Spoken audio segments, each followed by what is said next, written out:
Hey, welcome everybody to the ABT Time podcast and what I believe is our 13th episode. It is, if it's the ABT Time podcast, it must be 3 o'clock in the afternoon in California, where I'm having my afternoon tea with my ABT Time mug that we can barely see there here on the beach. And in Melbourne, Australia, Jen, are you there? I'm here, Randy. Good morning from Melbourne, 8 a.m. Thursday, having a lovely morning. Is it chilly there? Yeah, it's been pretty cold this week, actually. We're in the depths of our winter, which for many of our listeners and viewers, it's not really winter in Australia, but for us, it's cold. So wonderful. And I am going to share my screen here so that we can have some fun with today's episode, which is very special, first time ever episode of what we're going to call the ABT Variety Show. And it just makes me nervous, Randy. It makes me nervous. What are we going to do here? What are we in for here? I'm just as nervous as you, given that I didn't have enough time to rehearse anything. So we're going to be flying by the seat of our pants. But we've got all kinds of fun activities here. So this is kind of midsummer doldrums. Thought we'd do a little change of pace here instead of bringing on a single special guest. We've got a whole bunch of different friends that are going to join us. We're going to go through a bunch of various ABT elements for starters. Then we're going to play the ABT trivia game, in which you're going to be one of the contestants, whether you like it or not. What could possibly go wrong here, what could Randy? go wrong with seven ABT questions that I prepared for our guests? And what are the consequences if we get them wrong, Randy? Do we get barred from being part of the shows in future, or what happens? I had so little time I didn't even think of what the prize is for the winner, but we'll go into the ABT Hall of Fame. Whoever gets the highest score gets the most questions. I thought I was playing for $1 million. I might not continue if there's not a decent prize up for grabs. Stay tuned. Let's put it this way: we'll double your salary if you get them all right. What? It'll go from 0 to 0. Can't wait. Precisely. Sorry, that's all we can offer on that front. But we're gonna do. Let's see. We're gonna have various announcement items to start with. Then we're gonna play the ABT trivia game with about 5 or 6 of us. Then we've got two brave. Well, then actually, Dr. Patricia Limerick will be one of the contestants. She'll stick around to talk to us a little bit about the thing that she and I were discussing last week. I think she does with one of her classes. It's really interesting. It's ABT related. And then we've got 2 brave volunteers for the last part of the hour to do ABT builds. And I think Julie will introduce them when the time comes around. So let's get going with some of these announcements. Let's see if I can make this work. And let's see. Oops, back. ABT framework course. Yeah, just updating everybody. So this is an episode that if you're driving around bored in town, you can listen to this and just sort of fill in hours worth of ABT related things. This is all going to be really good for the narrative gym idea of working out the narrative part of your brain. So starters, the course, we're on break right now. We will resume the course August 3rd. Make a note of this, Jen. You're invited to join us whenever you want. We'll be doing 2 rounds simultaneous. So rounds 15, 16. Round 15 is going to be our friends with the Federal Aviation Administration, their Aviation Research Center in Atlantic City, New Jersey. They were partners in the last round, I believe. And so they're joining in again. And then they're going to split that round with 5 Gyres Ocean Conservation Group that works on plastics in the ocean. So there'll be 15 people from each of those 2 groups. That round will be going at 11 a.m. on Tuesdays. And then at 1 p.m. will be round 16 split by the National Park Service and Forest Service. And we got a whole bunch of other groups all lined up for later in the fall, each month kind of splitting different groups. So that's all fun and exciting. And so Randy, is that 3 a.m. for me or 4 a.m. for me this time? Let's see. Let's do the math on that. Yeah, precise. Well, what is it? You're 7 hours earlier. Is that what it is? So you're right. Yeah, I can never remember. Yeah, the later one is 4 a.m. The earlier one would be 2 a.m. You want to take your pick? Bring it on. That just sounds perfect for me, Randy. I'll definitely be there every week without fail. 2 a.m., my favorite time. Pain or suffering or both. But the course is just booming, and we have yet to have anything written about it or take out any advertisements. It's all word of mouth, but I think we've had about 400 graduates now from the course, and then we're booked up kind of going all the way into the spring. So that's all great. Next item of business. Park Howell and I have been hard at work on a new version of the Narrative Gym book. What we realized is that in his realm, the business world, the book is so relevant, and there lots of different groups are using, a lot of agencies are using the ABT framework in their advertising work. So it dawned on us it'd be nice to take the book and tweak it just a little bit to put it more into the business world. That's what we've done. We've been the last month or so doing rewrites on it. So we'll be coming out with this in the next week or two. And it's really nice. It's 6 months since we did the first version that was just the Narrative Gym. And so I rewrote the first chapter, and then Park has rewritten the 7th chapter, giving 5 applications of how you use the ABT framework in the business world. I think this is going to hit with a lot of business groups. We've got a whole bunch of things planned already for the launch of it the next few weeks. Now, this is very, very exciting, Jen. You will want to do the preparation work for this guest that we will have in mid-August, or sort of early August, around August 11th, I believe. Bruce Block is really a kind of filmmaking icon. He has been teaching the visual expression course at the University of Southern California since 1977. We had him for our visual expression instructor when I was there in 94. And you may recall about a month and a half ago, we had my 2 buddies, Jason Enzor and Greg Tillman, as guests, and they talked about, in part, Bruce's course, how important it's been to their careers. It's been 20 years since they finished film school. And when you're a filmmaker, you use the stuff day in and day out. But Bruce is kind of the pioneer that's locked in so much of it. Yesterday, I had an hour-and-a-half discussion with him, and this is going to be such a fascinating episode because he has been on, he's got a much longer record of this, but a parallel track to what we do. What he teaches with this course is 2 main things. First off, of course, visual elements, and he's broken it down to the 7 elements of visual expression: line, shape, form, depth, blah, blah, blah. That's all through his wonderful book, for which I have a copy right here. It's not a cheap book. I think it's like $42, but it's really, got tons of. Oh, you Look got at me, Randy. I've been doing my homework as well. Oh my goodness. Have you been reading parts of it? Yeah. It's pretty mind-blowing for someone like me who has no training in that area. I'm loving it. You just won't believe what a cool, smart guy he is and how parallel so much of this. Here's one little teaser for you for what we're going to get into there. Is that I was talking to him about ABT stuff. And of course, he knew Frank Danielle well, who's the guy who really founded the And But Therefore principle. And back then, and he was legendary screenwriting instructor at USC. And so we were talking yesterday in depth about this. And I was telling him about what we discussed 3 or 4 episodes ago when we did the special one on teaching the ABT, and the syndrome that younger people don't get it on the ABT. They don't have enough context yet to really understand why this ABT thing is important. And as I explained that to him, I said, does that make any sense to you? And he said, of course. He said, we found the exact same thing. He said, I taught this course on visual expression for many, many years. Everybody loves it. When I was there, it was the hottest course, that you had to take it. And everybody took it in their 3rd year of the 3-year program in Masters in Cinematic Arts. And he said year after year, everybody would take it and they would say, this would have been so much better if I'd had it my first semester. So he said, one semester we did that. We taught it in the first semester with the new students coming in. And what he said to me is, he said, I might as well have been a Martian from the planet Mars with them not even knowing what Mars is. Not a single thing in this course stuck with them. It was just all confusion because they hadn't even started making films yet. And as he described totally makes sense to me. And the analogy is exactly there, isn't it? That's why I haven't tried to teach the ABT to undergrads yet. It's the same thing. It is. And, you could see with the best of intentions, oh, let's get them when they're young. Let's get them started early. No, actually, you got to do the background. You got to build the context so then they know what they're applying it to. So as he described that, I just sat there with my jaw dropped like, wow, that's exactly the same thing that we have found the hard way. So there'll be lots of parallels in that discussion with him as we talk about that and tons of other things. I can't wait.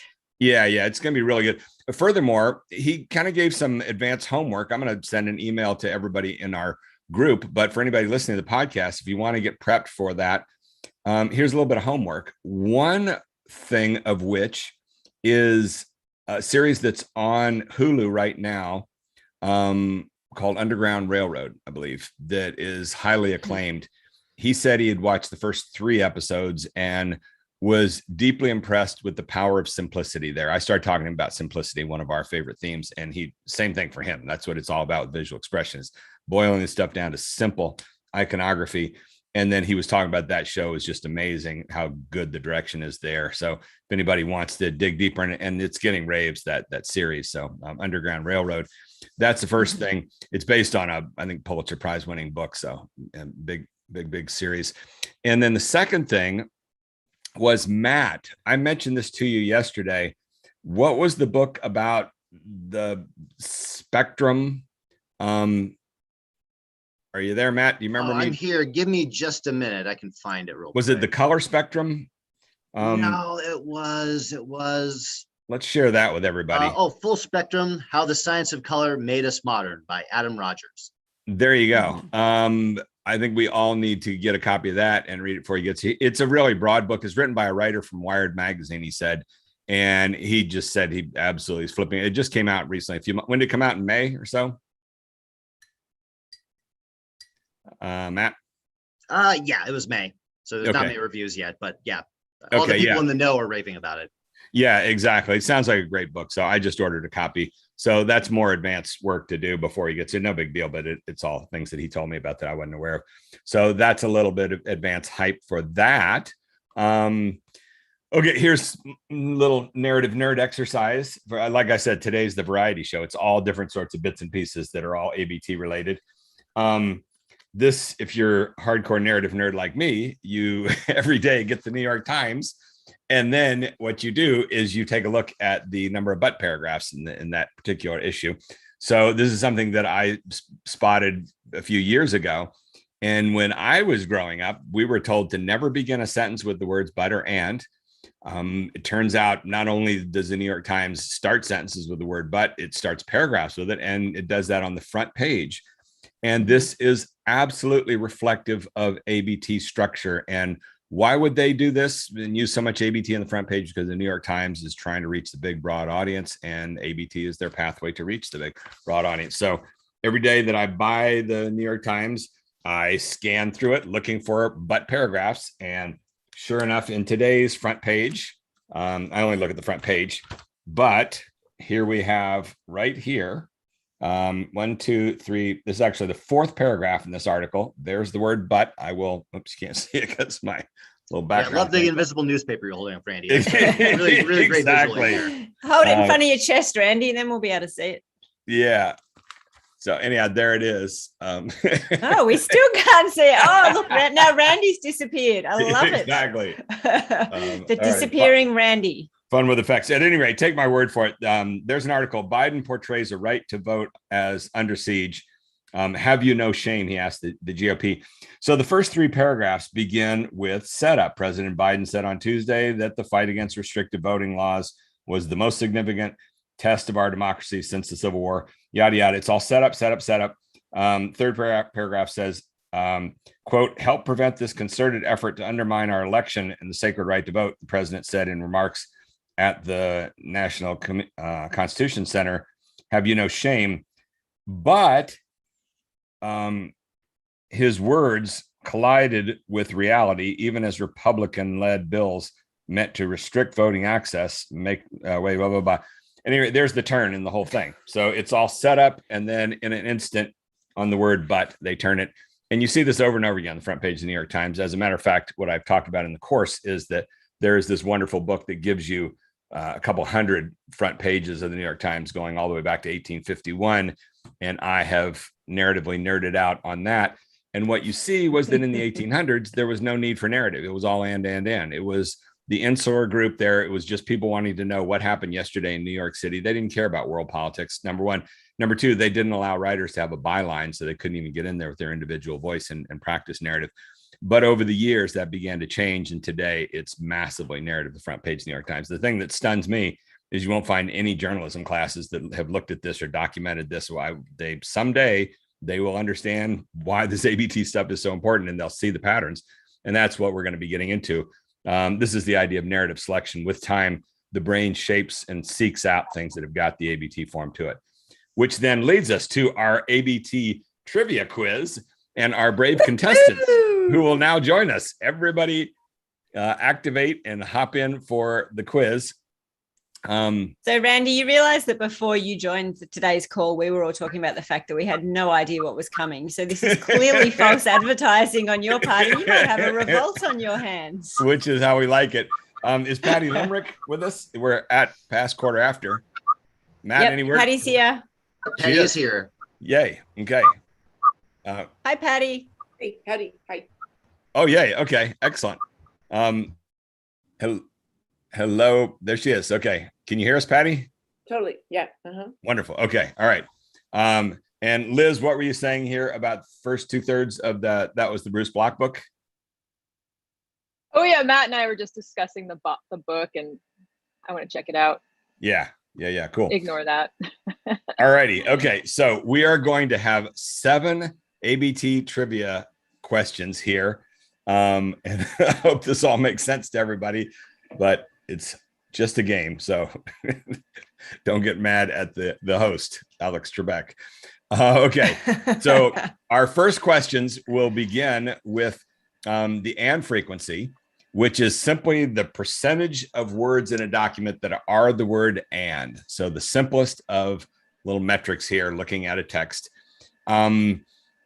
And then the second one, I forgot to make a slide for, but the second one will be the but to and ratio, but that's pretty straightforward as well.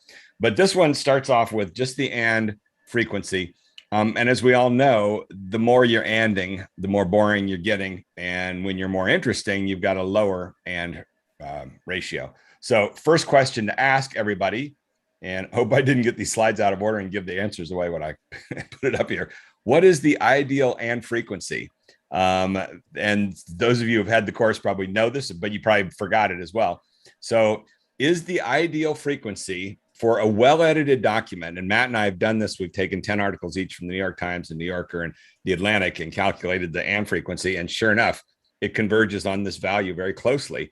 So when you've had brains that are really good with narrative structure go through a document and edit it, what is the percentage that it converges on? Is it 1.2% of the words are going to be the word and, 2.5%, 4%, or 4.6%? Let's begin with Jen, and Matt will be recording the scores as we go along. Jen, what is your guess? I have zero idea. I wish you told me and I could have pulled out all my notes from when I did the course, because I know I wrote it down, but I have absolutely no idea. So I will guess 2.5. Aha. Okay. Julie.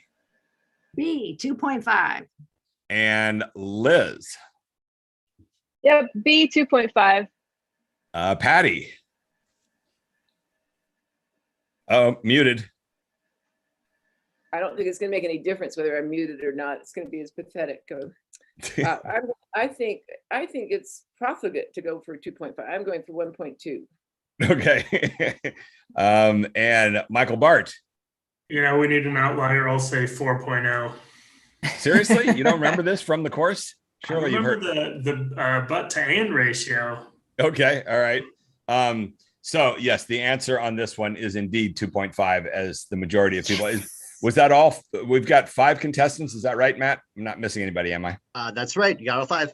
5 contestants. Okay. All right. So 2.5 was the answer to the first one. All right. Now we start to get into some specifics here, applications of it. I took 10 speeches each recently from all 4 of these knuckleheads. And so let's start with Jen. Do you know all 4 of them? I was going to say, I think there's a definite unfair US bias here. I know some of them, but I haven't heard their speeches. You're at a little bit of a disadvantage on this one, but keep in mind that the highest and frequency means you're anding a lot, means you're pretty boring. So So 4, I can guess who it's probably not, but I've never heard Andre or Michael speak. So, I got no idea. So let someone else go first. Okay, first off, that was supposed to be Andrew. That is okay. Andrew. Well, that just shows how little I know. Sorry of this about that. That person, is right? not his French cousin. So it's Andrew Cuomo. Typo there. Okay. So, all right, Michael Bart, we'll let you take the first shot. That would be my namesake, Michael Bloomberg, is the most boring. All right. Michael Bart goes with D. Liz? Yeah, I feel like it should be Bloomberg. Although Rudy Giuliani, I can't decide. I'm gonna go with Giuliani because he deserves it. So you're gonna go with A? Okay. Yeah. Patty? The worst. Well, that must be Miguel Bloomberg, isn't it? Miguel. Senor Miguel Bloomberg. I don't know. I don't think there is anything that passes for structure in Rudy Giuliani. So that, I guess that means I'll go for him because. Okay. All right. So Patty goes with A, Rudy Giuliani. Julie? I remember this rant quite well. I'm going with Michael Bloomberg. Aha.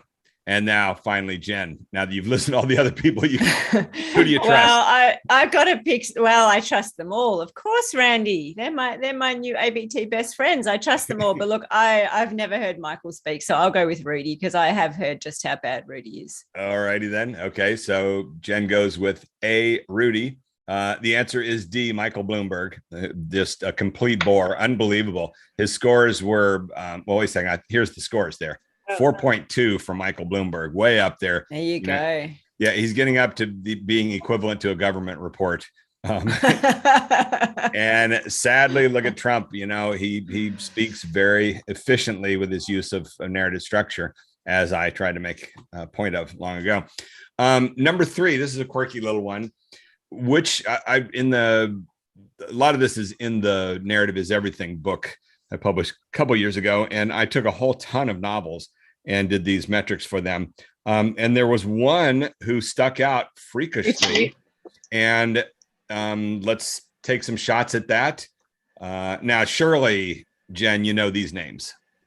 Yes, somewhat. Yes, I do. But oh, gee, you're taking me back to my days of studying English literature to think about whose would be the highest.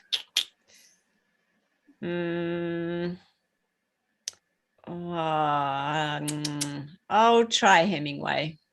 All righty. Michael Bart. I will confidently say Hemingway. Aha.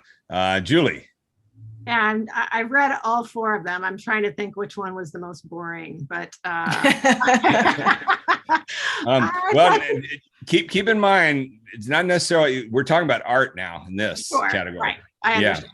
Yeah, right. I think I'll go with Hemingway as well. Liz. I don't know. And I even grabbed my book to see if I could cheat, but I no cheat. You will not cheat. We will deduct 2 points for that. Yeah, I don't know. I'm gonna just go against Steinbeck. Let's go with A. Steinbeck, okay. And Patty. Oh boy, there's no particular sentence structure in much of Faulkner's or conceptual structure. I just keep okay. So I guess I'll just go. I'll follow the pack and go with Hemingway. Okay, great. You know, and the reason I had enough confidence to even include this as a question is because Ken Burns did his documentary a few months ago on Hemingway, and in there he mentioned this very thing that I had already spotted and is in that book from 2 years ago. Hemingway stylistically in a number of his novels just used and stylistically, and so here's the actual table in the book, and there you see The Old Man, the Sea, 4.6 in that book.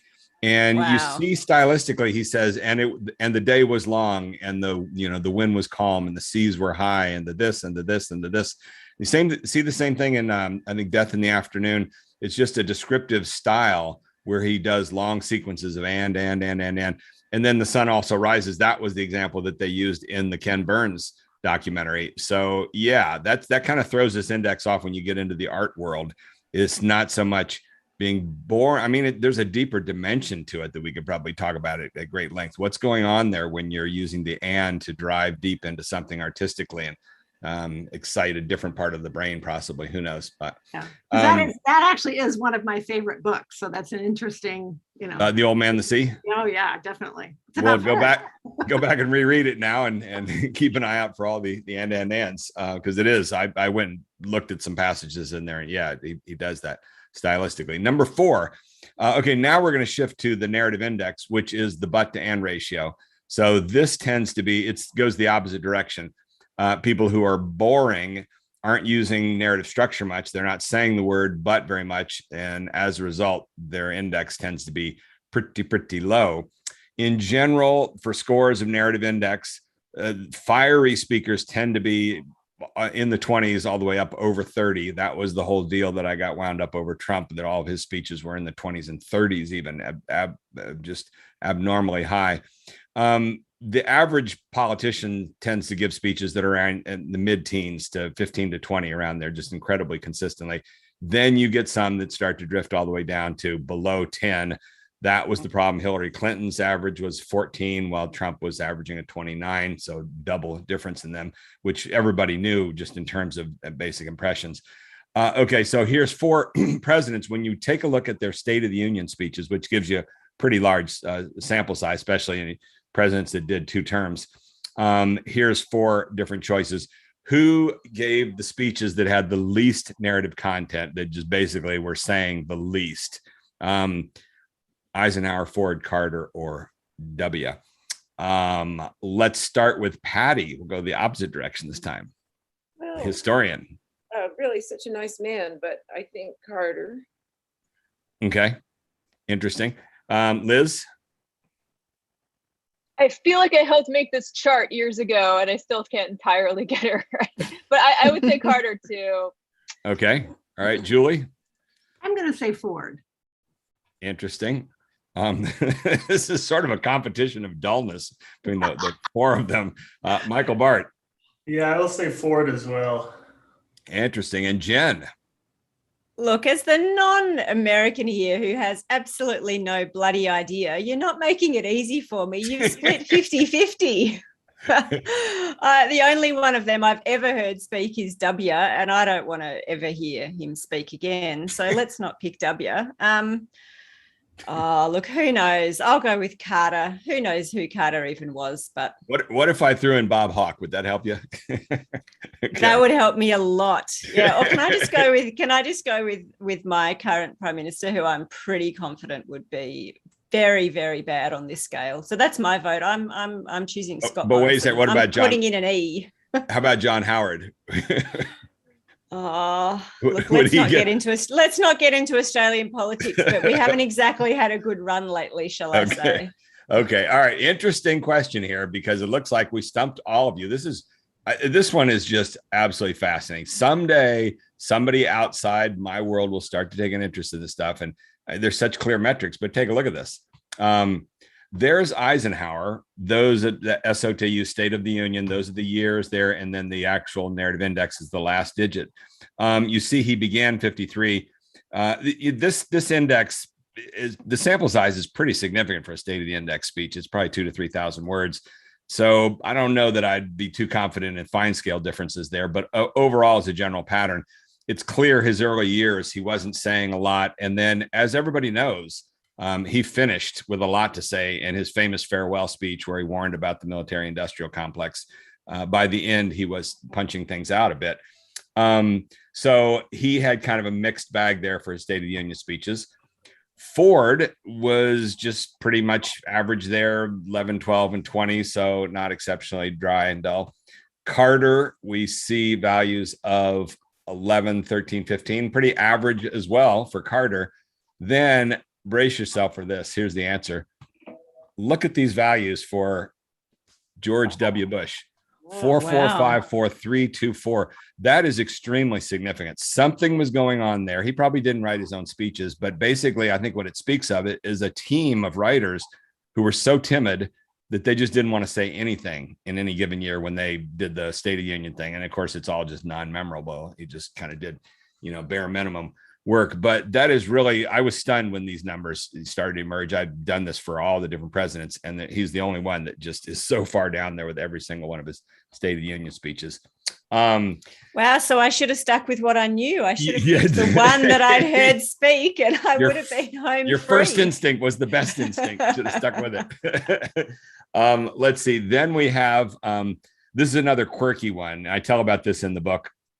Bill Burr is a famous comedian, real aggressive comedian, and this famous incident with him where he was performing in this all afternoon stand-up comedy festival they had in Philadelphia at the Phillies baseball stadium. And all the fans there were drunk and rowdy and obnoxious. And his best friend, and they started booing all these stand-up comics one after another. And his best friend came out and performed before him. They booed him completely. The guy quit halfway through his set. And so Bill Burr had this whole set of standard stand-up comedy stuff prepared. And he threw it away and he walked out and he had 11 minutes. And all he did for 11 minutes was insult the crowd and just scream, called them names, just incredibly filthy. And the first 5 minutes, they booed back at him. But as he got going, he was cranking out so much invective that by about 6 minutes in, they reversed direction, started cheering for him. And by the end of it, they were on their feet as he was just insulting them, tearing them to pieces. So the question is, when he went into his whole rant, what does that text score? Was it over 40, 20 to 30, 10 to 20, or less than 10 for the narrative index, the but to and ratio? So hang on, Randy, is this an average of the whole time, or is this only once they started cheering him? No, this is the entire speech, which was only 11 minutes. When you look at the transcript of it and you calculate the number of buts to the number of ands, was he telling a bunch of stories? Was it high in content with lots of narrative twists and turns, or not so much? Jen, since you spoke up, you can go first. Take a shot. Look, that's so hard to know because there's so many different ways that he could have got the audience on side. There could have been a whole lot of narrative, or there just could have been some really funny insults. So, my first instinct was to go with less than 10, assuming that he got them on board by being really clever. But if it's the whole 11 minutes, I'll guess 10 to 20. All right. Jen goes to the B. Michael Bart. I'll say less than 10, A. Okay, Julie? Yeah, I think I'll go for the extreme. Sounds like the extreme event. I'll go A. And Liz? Yeah, I remember this was a big deal. Yeah, let's do A. Okay, and Patty? B plus. I think I'm going to go for the average. No, just kidding. Can I say B plus? No, plain old B. You go with B. Okay. And that's kind of a safe choice. But yeah, the answer is A. And then when you do the math and add it all up, that's what was going on, was that he threw his script, of course, had lots of narrative in it, the standard stand-up comedy, because it's all twists and but therefore. But he threw that away. And then all he did was came out and did statements one after another after another. I think there were only two buts total in the entire text. And it was just pure off the top of his head, which also, keep in mind that to craft ABT, even on the spot, takes time. You've got to think it through. That was the famous story. The difference between Lincoln and Douglas was that Douglas spoke fast because he was an and guy. Lincoln was slower and more thoughtful as he crafted ABTs. So that's what you see in that performance. All right. And our final two questions here to wrap up our quiz. This was interesting. When Jade and I gave a talk at South by Southwest, a fellow named Jack Grieve from Scotland tweeted at us about something called the Great American Word Mapper, a thing they put together where they compiled over 10 million tweets. And it turns out every time you put out a tweet on Twitter, it goes out with the geographic coordinates of where that was sent from. And so it ends up being this whole geographical database of use of language all around the country in a massive sample size with 10 million tweets. And they turned that into something they call the Great American Word Mapper, which is really fun. You type in any word and it will show you its frequency of use around the country in these different tweets. So what he did was he did the screen capture of these two words, and but, sent it to us or put it out on Twitter. So here's the question for all of you. Which part of the country uses the word and the most? North, south, east, or west? And I'm going to start with Patty on this one. Got any gut instinct on where you would hear people anding the most? Oh, goodness gracious. Oh, boy.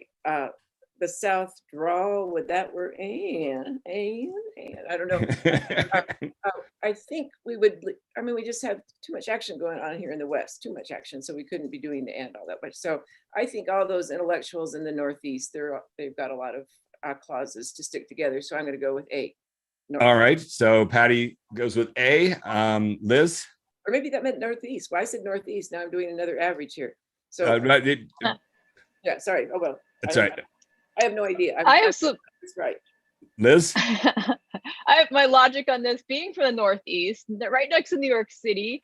I'm going to go with the South because the phrase "bless your heart" comes to mind with friendly and nice versus "f you, you idiot." You know, so I'm going with South. Okay, and I follow your logic there, Julie. Yeah, I think the storytelling South. That's my guess. Okay, Michael. I was thinking that Southern nice too, but East is where Washington D.C. is, so I'm gonna say East. Okay, and Jen with no regional knowledge for the country. Pick a direction, any direction. Toss a coin.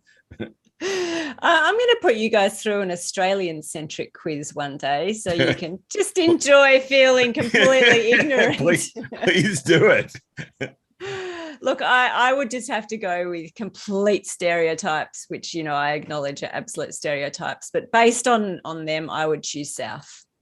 Interesting. Okay, and now the final question, the same thing for the word but. And let's start with you and go backwards. So, Jen, how about the word but? I'm going to use my stereotypes again and choose East. Okay. Michael Bart, who uses the word but most? Someone just said storytelling South, and story means narrative, which means but. So I'm going to say South. Okay, Julie. Yeah, I'm going to go with the East. I know too many East Coasters that like to interrupt with a but. Oh, interesting. Okay, Liz. Wait, North is North. What's North then? I'm thinking East Coast, Northeast. Let's just say North because I'm using my same logic from before. North is Rick Nelson. Yeah. Crap. Yes. All right, then East. I changed it to C. Okay. Yeah, you're absolutely right with Rick Nelson. And Patty, the final answer. I'm going with East for the argumentative style. Interesting. Okay. I missed one. What did Julie put down? East. East. Okay. Yeah. Okay. East. And let's see, as Matt, you can tabulate the scores for the next minute as I go through the answer to those two questions, which is, this was his figure, the Great American Word Mapper, which I put into the book. And check it out. There on the left is but. Really profound pattern. And then on the right is and, neither of which really surprised me because Minnesota nice or North Dakota nice is the story with Rick. And having done some work with him up there, it's absolutely true. Everybody is and nice and a little on the dull side sometimes up there. Although look at Maine is really solid. So who knows? I mean, there's a lot of noise around this thing when you start putting other words in, but you do see some pretty clear geographic patterns with some words that you know are characteristic to regions. But the pattern for the word but is really stunning. And so then I ended up having Jack appear as a guest through Zoom in one of our demo days. And we talked about this in detail. I asked his opinion of where it comes from. My interpretation is exactly what some of you said, which is the South, I think, is the hardest storytelling for the country, and but is characteristic of storytelling. So that's the take I had on it. His take was that that African-American community uses the word but more, and that's what characterizes the South. But then I kind of took exception to that with Chicago and Detroit and all through the New England areas. I really don't know about that. They don't have any mechanistic explanation for these patterns, but that's what you saw in general for the two. So, okay, God, we ate up the big chunk of the hour by doing this quiz show. So now, drum roll, suspense. Let's hear the scores from the bottom up. Who got the fewest? Surely I came last as the non-American. Surely I came last.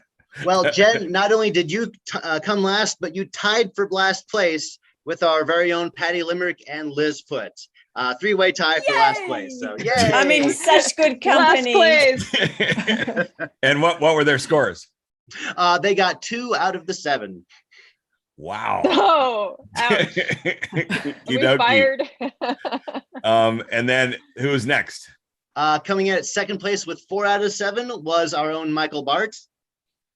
Wonderful. First place, 5 out of the 7, Julie Clausen. Yay! Wow. Go, Julie. Most impressive. Wow. Where'd all that knowledge come from? Wow, I guess I do pay attention during your classes. Clearly. That is really, really good. Wow, 5 out of 7. That's which 2 did she miss, Matt? Oh, good question. Let me look at the tabulations. She missed Eisenhower. Yeah, she missed that one, and she missed the very last one. Interesting. Yeah, everybody missed Eisenhower, and then you went with the East for the last question. But otherwise, most impressive. You are quite the ABT scholar. My Dunning-Kruger's going up. Truly. All right. To me. Well, congratulations on the first round ever of the ABT trivia quiz. And actually, coming out of this quiz, dang it, I left out the question that involved Richard Nixon, the very setup for Patty Limerick, but who cares? I had asked Patty, she and I had a discussion a few days ago, and she told me a very cool thing about something she did with her classes, in which talking about Richard Nixon. And this was a demonstration of really one of our core principles of don't tell us, show us. And if you could just like 2 or 3 minutes, tell us about that whole demonstration that you use, and I will give you a photograph there for inspiration. So take it away, Patty. We have to keep looking at that. I love the notion that Yeah, what? No. no, take him away. Never occurred to me to think of Richard Nixon as a setup for me, but I guess that's true. So I used to teach, I haven't taught it for a while, but I used to teach the American History Survey class. And the poor kiddos have already taken high school level American history. So every once in a while you think, oh, I must do something on their behalf that will be more energizing. And then I realized how extremely tedious my lectures on Richard Nixon had always been, because I had been alive in his time in office. Also, when he was governor in California, I was kind of to that, not governor, running for governor, excuse me, and congressman. Sorry if it doesn't make any sense. Running for governor, and also too much stuff about Richard Nixon. So I thought the poor kiddos hear too much from me about what I thought about Richard Nixon. And so we are quite removed from anything that is going to make Richard Nixon seem present and real to them, because I will seem excessively present and tedious. So I thought, got to do something different. So there are quite a few good biographies of Richard Nixon, and I read them carefully.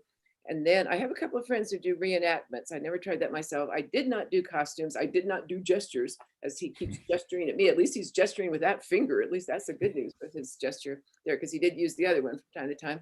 So anyway, I decided I would just do this. I would go into the class. I would say to the students, you need to get ready for this.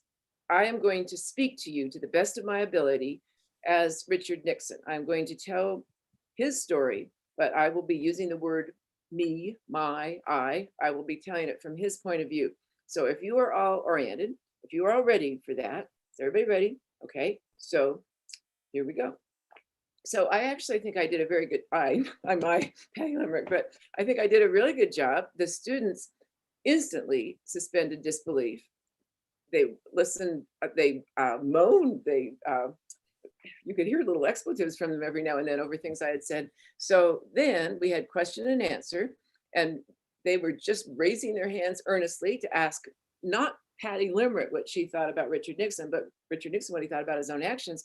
A great young man. It's a pretty big lecture class. I didn't know them all, but I certainly came to admire this young man. He raised his hand and he said, Mr. President, am I wrong in thinking, actually, I think I'm right in thinking that you did many unconstitutional things under the guise of executive privilege. I've read that. Isn't that the case, Mr. President?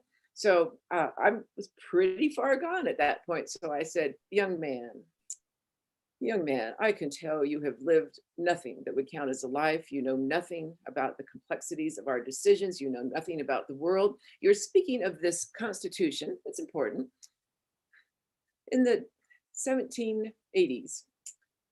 That's where the Constitution is from. So when you ask me to do everything strictly by the Constitution, you were asking me to do the equivalent of sailing, going into battle in a 1780s ship, in a clipper ship, against a nuclear submarine. That's what you're asking me to do, young man. You're asking me to conduct myself with complete transparency under the most delicate and tense and complicated negotiations with Dan Rather from CBS News looking over my shoulder. That's what you're telling me, young man. So I went to it.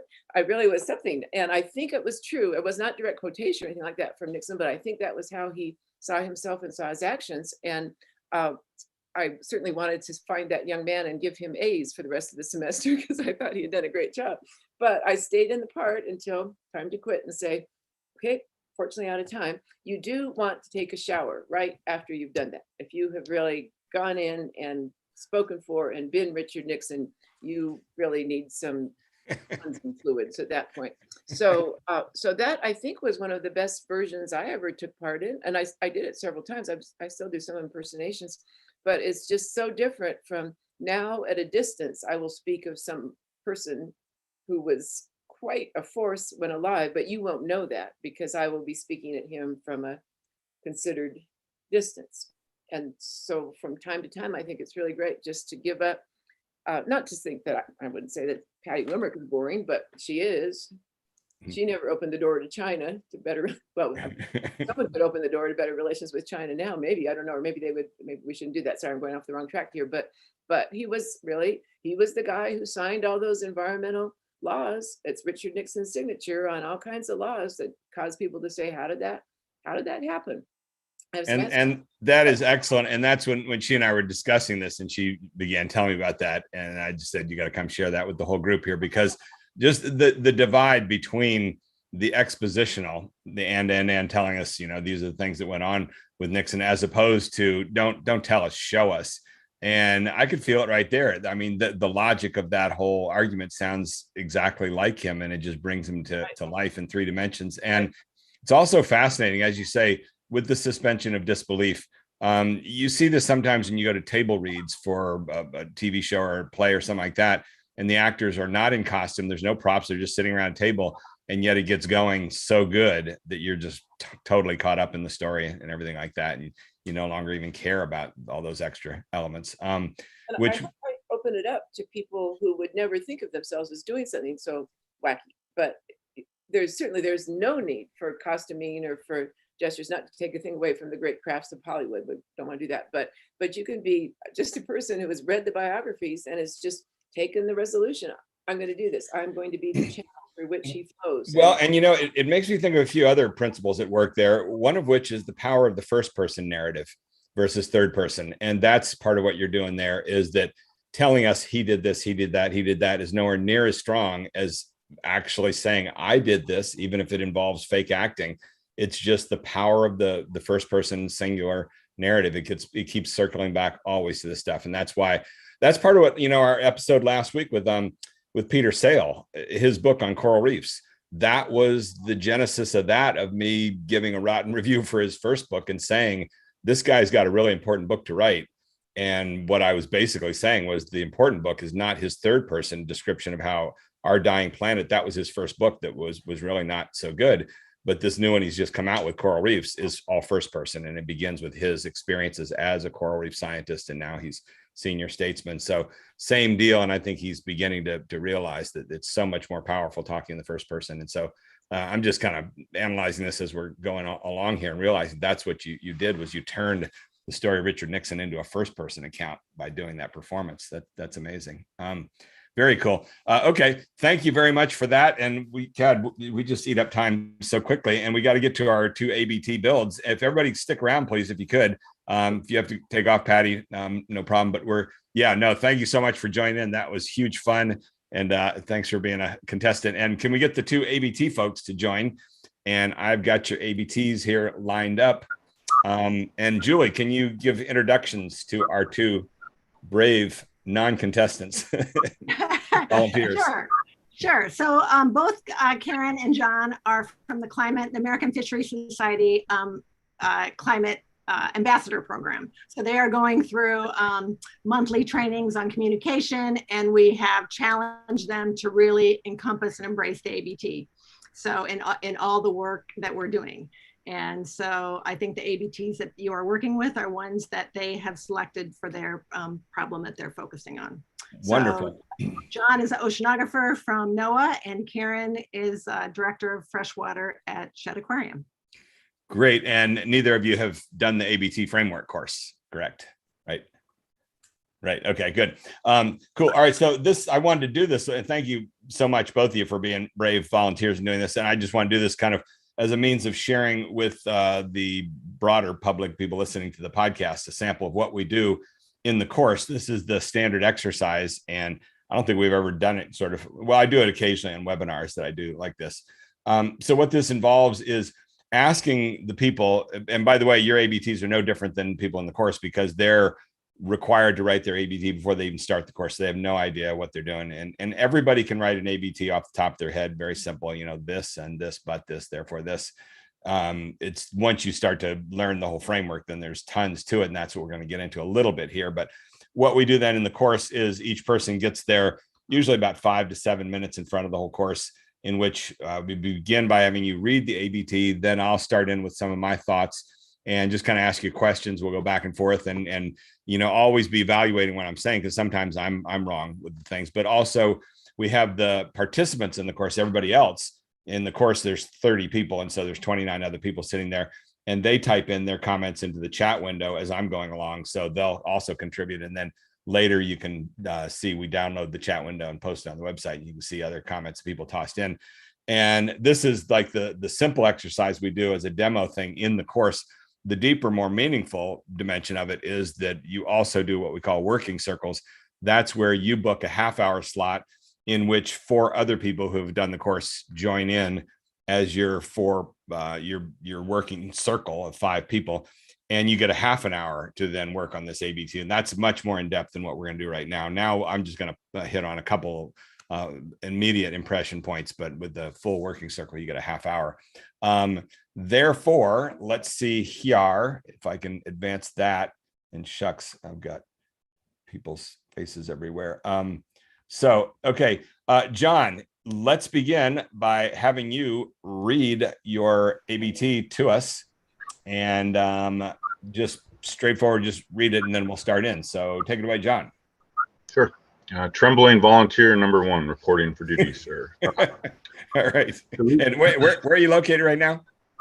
I'm at the Northwest Fisheries Science Center, located in Seattle, Washington. Oh, geez, I was just there last week. I went to a Mariners baseball game, Mariners and Yankees. Nice. Cool. Okie doke. So yeah, go ahead and read this to us. Okay. We are accustomed to certain ocean conditions influencing the life history of fishes important as food for humans and other ocean animals. But climate change is altering those conditions rapidly, and we don't know what their new effect may be. Therefore, it is vital we evaluate what we know about each species and assess their vulnerability to change so we can take actions that lessen damage to both marine ecosystems and dependent human communities. Great. Okay, so, kind of good thing in both of these ABTs, they're both climate ABTs, which tend to be a lot of the environmental ones these days. So we're constantly dealing with the narrative dynamics around climate change, and how exactly do you put it in there in a way that will grab people's interest and not kind of numb them. So first thing I like to do on these ABTs is ask this simple little question, which is, what is the main character? And what I mean by this term main character, kind of draw it from the Hollywood screenwriting world, but it really refers to overall, at the simplest of all levels, what is this narrative about? This is a narrative about, what's the topic if you were going to file this under some heading? John, you want to take a shot at that? What would you say this narrative is about? Oh boy. Well, and in one or 2 or 3 words maximum. Oh, uncertainty. Okay, interesting. That's what the overall kind of dynamic is that you're dealing with. What's the overall topic? And just to cut to the chase, what I would suggest is I think that this is basically about management. Would you agree with that? Yeah. Okay, yeah. Trying to manage fisheries, which, as we know, is an age-old dilemma and challenge. But I think that this is a narrative that's about management, and really management in the face of climate change. Correct me if I'm wrong on any of these things as we go along, but it seems like this is mostly about management. Now, here's the first thing that we do in the ABT build process. So it's really over the past year boiled this down to a 3-step process, in which the first step, the starting point, is to go right to the core of narrative. And the core of narrative is the contradiction. It's the word "but" there. It's the red material. That's when the narrative process begins. When you're going through all that blue material, the brain is not very active yet. It's just taking in information. It's more intellectual. It's when you change the direction on the single word "but." Now we've got a problem. You've established the problem, and that's drawn us in deeper. So let's real take quick, a look. John, we're getting a tiny bit of feedback from you while Randy's talking. Could I have you mute yourself while Randy's talking, and then unmute yourself when it's your turn? Thanks.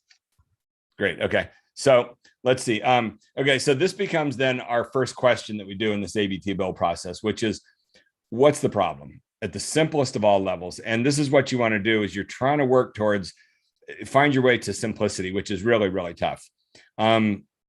So can you take a shot here? I usually ask people to state for me in 5 words or less, what is the problem that we're here dealing with in this narrative? So yeah, if you can activate your microphone now and say, what's the problem, 5 words or less? Identifying winners and losers. How to respond. Interesting. Winners and losers of climate change. Yeah, species and communities. Yeah. Okay. Although I wonder, that's getting into a little more detail right away. Whereas, and if you can mute again there, let's see. Whereas what I think I had was climate change is challenging management. So see the difference between our 2 answers to that. You took it already to a little deeper level, which is winners and losers, which are just 2 different outcomes. So I kind of left it at the level of just outcomes, which is that it's getting challenging to predict outcomes given climate change. So wanting to start at the simplest and broadest of all levels. What's the problem here? Problem is that due to climate change, it's getting challenging to figure out how to manage, which is dealing with outcomes changing, that sort of stuff. So you want to kind of begin by trying to boil the whole, and every one of these narratives can be boiled down to 5 words or less. I mean, they lose all their impact and their content, but it's what happens when you boil them down to these 5 words, you drop out all the information. All you keep is the story points. This is a story of trying to keep managing something in a changing environment. That's what it is at its core, I think. And so that's what we're looking for, is what's the story that you're telling? It all begins by understanding what the problem is. Now that you got the problem, then you move backwards to look at, once we know that's your problem, now how do we set this up? What's the information you need to tell us up front in the blue material?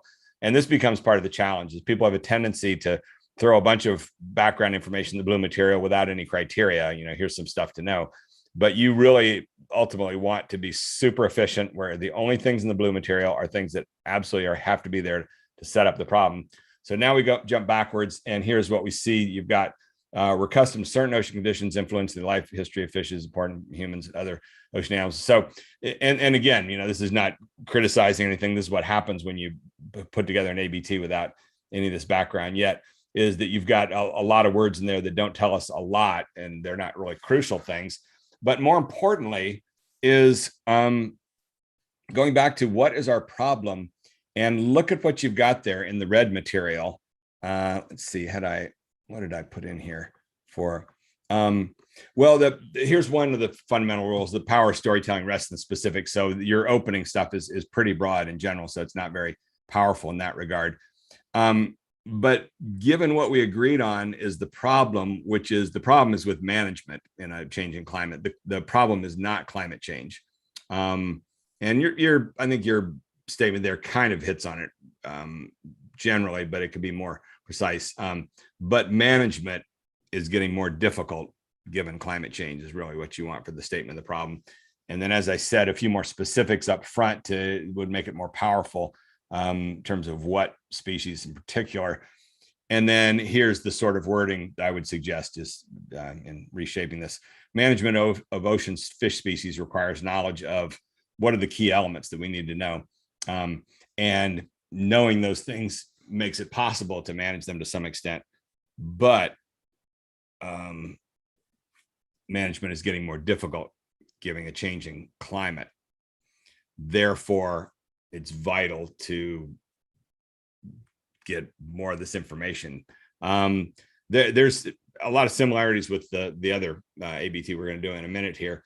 Anybody got any other thoughts on that? Julie or Michael or Jen? Michael's muted. Maybe this is just because I'm hungry because it's after lunchtime here in Denver, but I really connected to fish is important as food for humans as like an agreement statement. So I wonder if, you know, management of ocean fish as food for humans requires knowledge as the and. I felt like that was a powerful, specific connection for myself anyway. Yeah, and one of the things you want to do, and as you dig in deeper, and by the way, if you just take a look at the narrative gym book, which we can send you the PDF of that, so you don't even have to buy it off of Amazon, but you might want a print copy of it just to help for shaping the stuff. But that will give you more details. There's two main things you want in that blue material. The first thing you want is the ordinary world, which is just what this is about. Management of fisheries. That's what I'm suggesting. I think the opening, as I've got down there, management of ocean fish species requires these things. Then the second thing you want is what's at stake. Why is this an important topic? And that's where you get into, as Michael's saying, being a food resource. And we know that ocean fisheries provide 150 million tons of protein for the world each year, who knows what. So you want to tuck that in right before the butt of why this is important, what's at stake. Then on the butt, you pull the rug out from under everything. Now that we've told you this is a really important thing, now I'm going to tell you there's a big problem with it, which is this, that we're not able to manage it in a changing climate.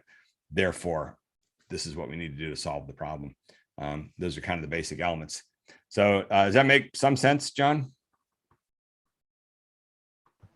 Yeah, that makes total sense, Randy. Thank you. Okay.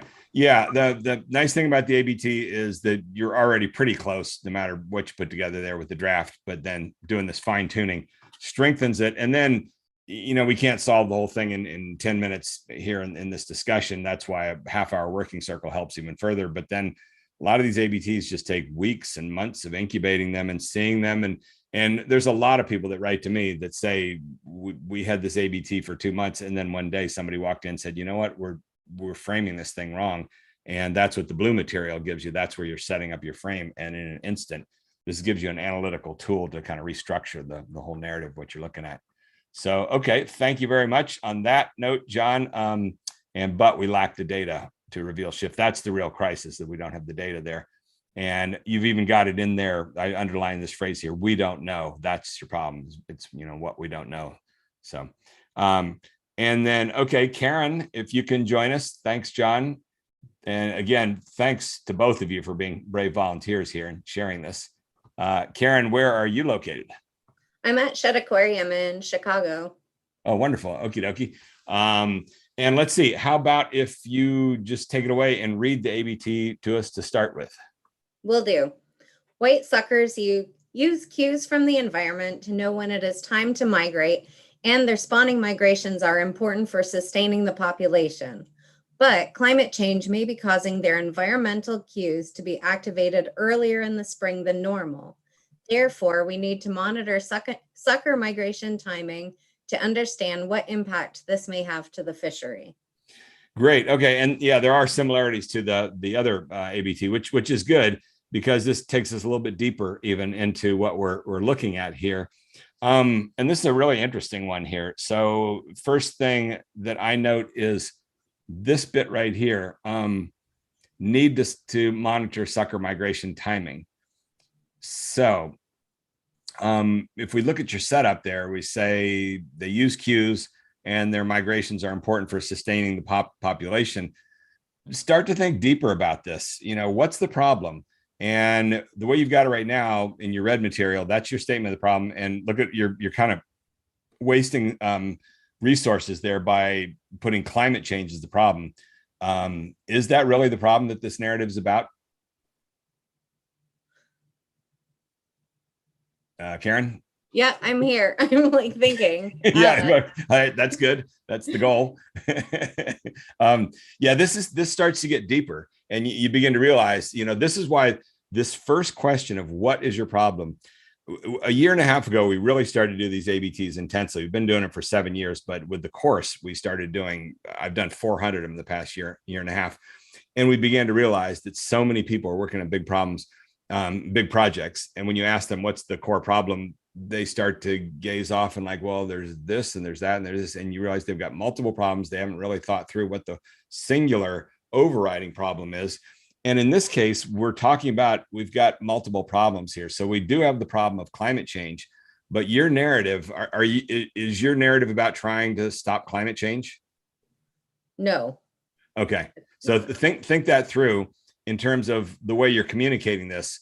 You've put together a setup, problems, and solution statement in which you've used your space to state the problem, you've kind of wasted it on climate change, when in fact, that's not your problem. And what is your problem? It's what's down there in your green material. We need to monitor sucker migration timing. And so is that making sense? That does. So yeah. I know when you had the part of like, put it in 5 words, it'd be like, fish migration timing is changing. Well, but no, put and actually that is the next slide there, which is what's the problem?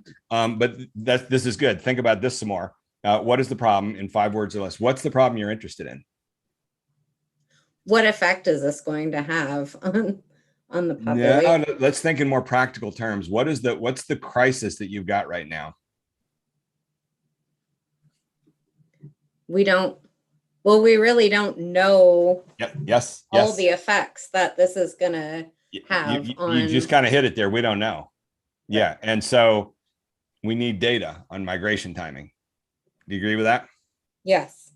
So that, think this through, meditate on it a little bit, and realize that your problem you're working on is not climate change. That's just the backdrop. Your problem is that there's a key piece of information that's needed that we're not getting right now.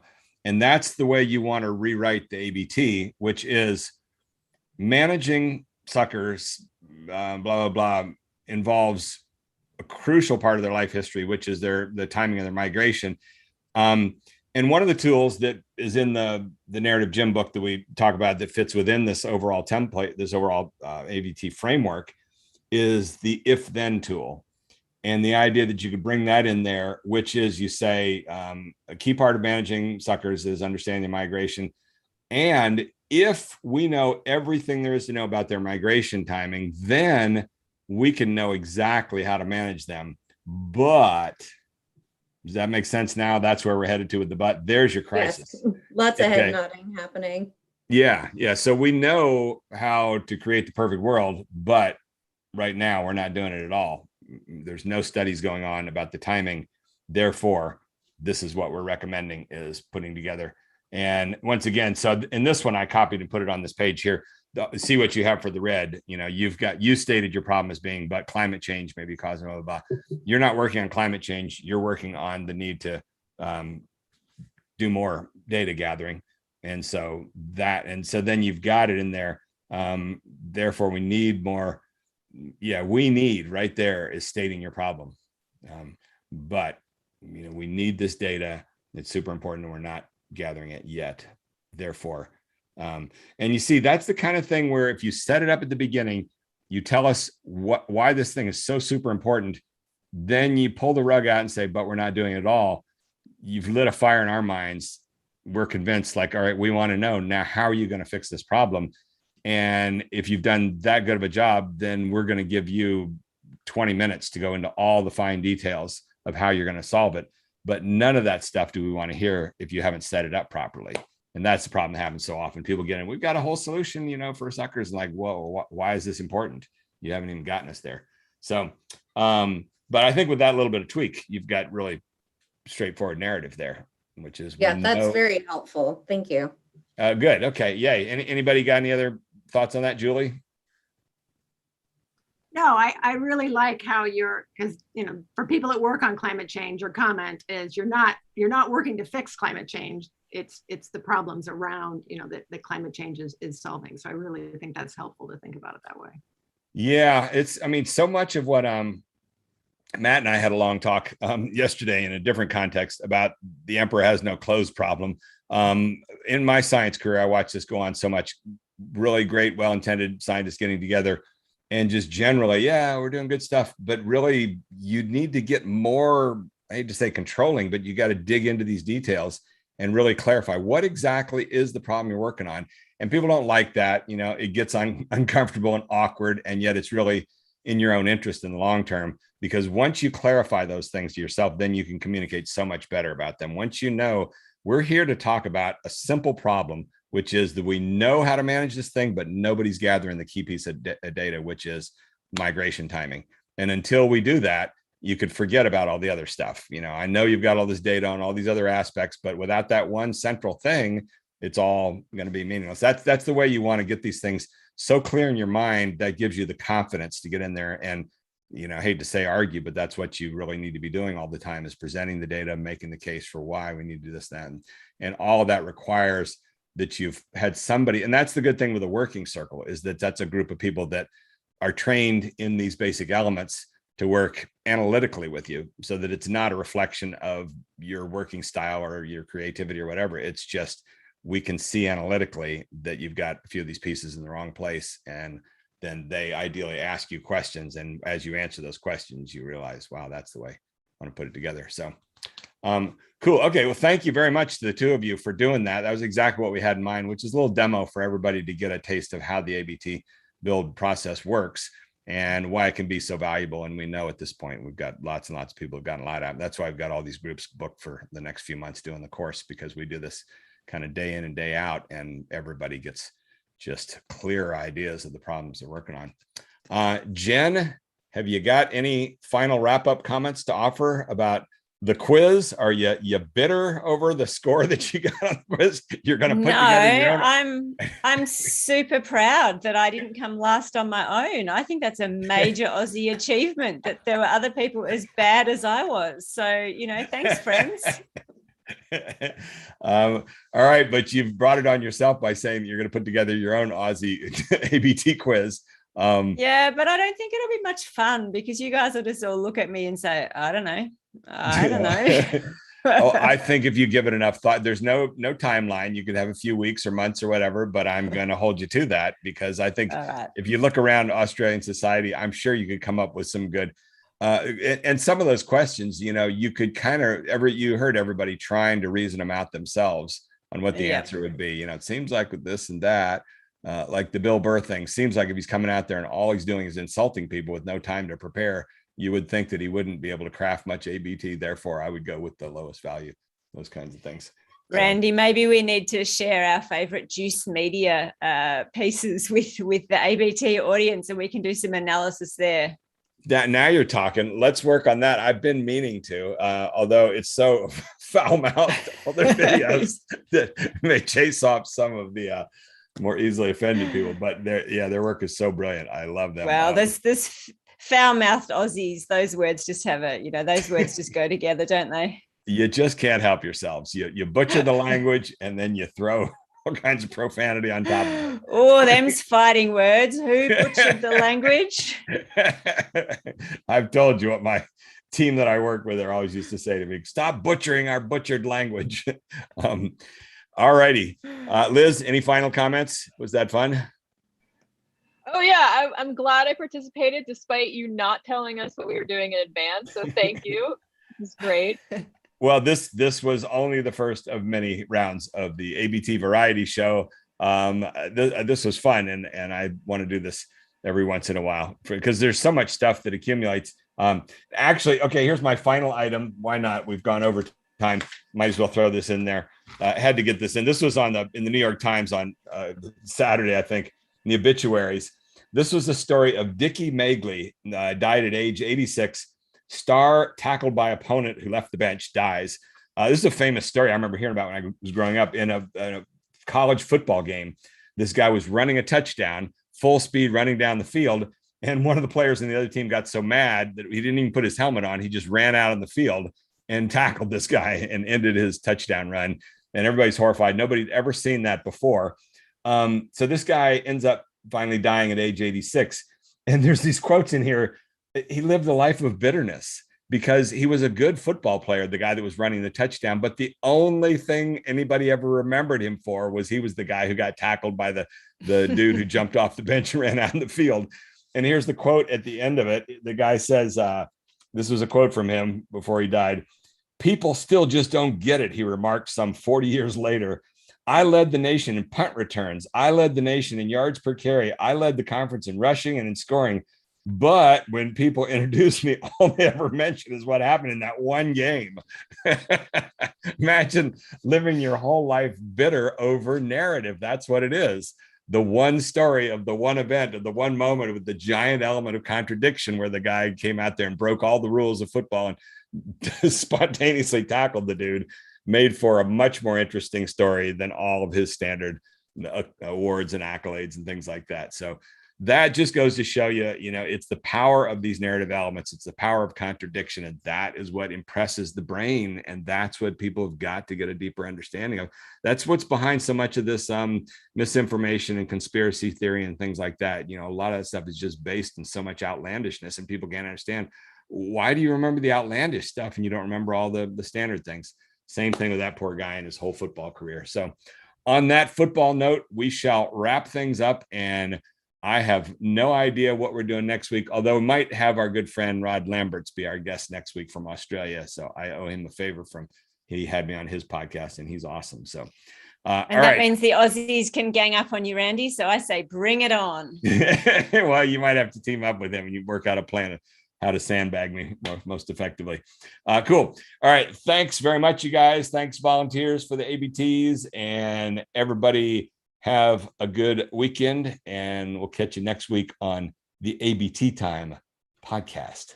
Bye-bye, Jen. Bye. See you next week. See you next week. Boom.